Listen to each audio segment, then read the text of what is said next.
hunting. Efer stood on the ramparts, clutched the hilt of his sword, and stared at the Aelarian ships in the harbor.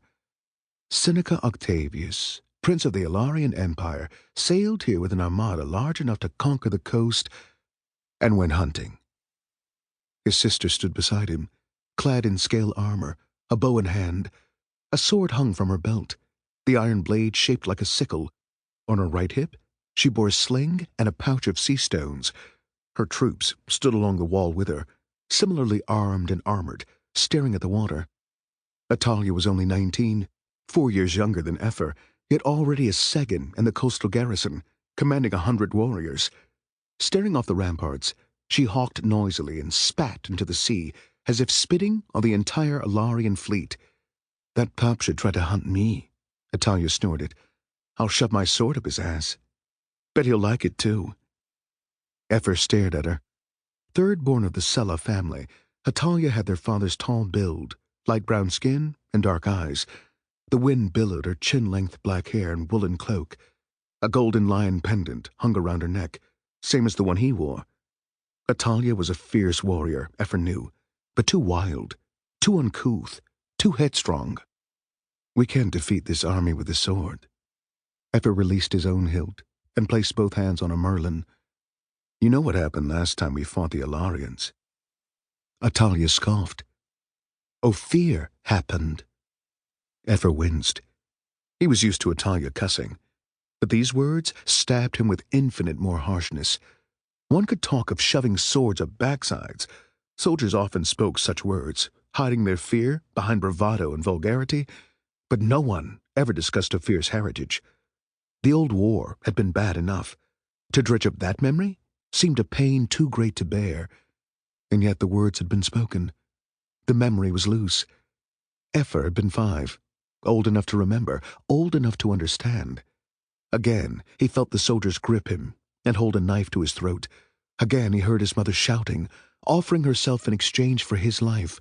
Again he saw the soldiers drag mother off, saw the babe born 9 months later, a dark child with the blood of Aelar in her veins, a child created in war and fear, a child created to save Efer's life.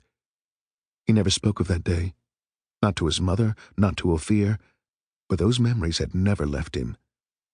That summer long ago, Efer thought, the Empire burned our family's ships, seized our island, and yes, created Ophir. If a second war flares, will it be my sisters, wild Atalia, hunted Ophir, sweet Maya, the enemy claims as trophies? He stared at the harbor. The wall on which he stood plunged down, the height of many men, toward the beach. A cobbled boardwalk stretched along the coast, bristling with abandoned carts and stalls.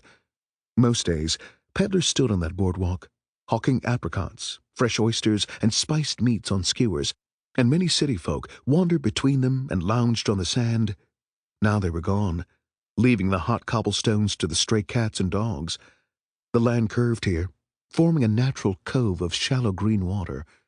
2 breakwaters, constructed of boulders as large as cattle, extended the harbor, engulfing the sea in a rocky embrace.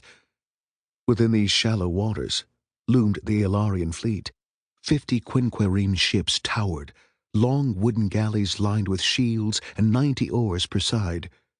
They reminded Efer of centipedes with many wooden legs. Their sails were folded, but banners still thudded from their masts, displaying the aquila, a golden eagle upon a crimson field, sigil of Aelar. Hundreds of legionaries stood on the galley's decks, clad in lorica segmentata, iron strips fastened to leather. Many smaller ships floated among their larger brethren, swift machines of war, and on their decks rested ballistae, great metal crossbows that could fire bolts as large as men. Rams thrust out from the galley's prows, shaped as eagles, beaks ready to crush the hulls of enemy ships. "As if we still have ships to fight with," Efer muttered. "We should never have agreed to disband our fleet," Atalia said. "We should never have agreed to send Aelar our loomers. We surrendered like whores to sailors the last war, leaving us defenseless. If we still had ships and loomers, we'd crush this armada and fill our harbor with eagle bones. If we hadn't surrendered, we'd now be fighting as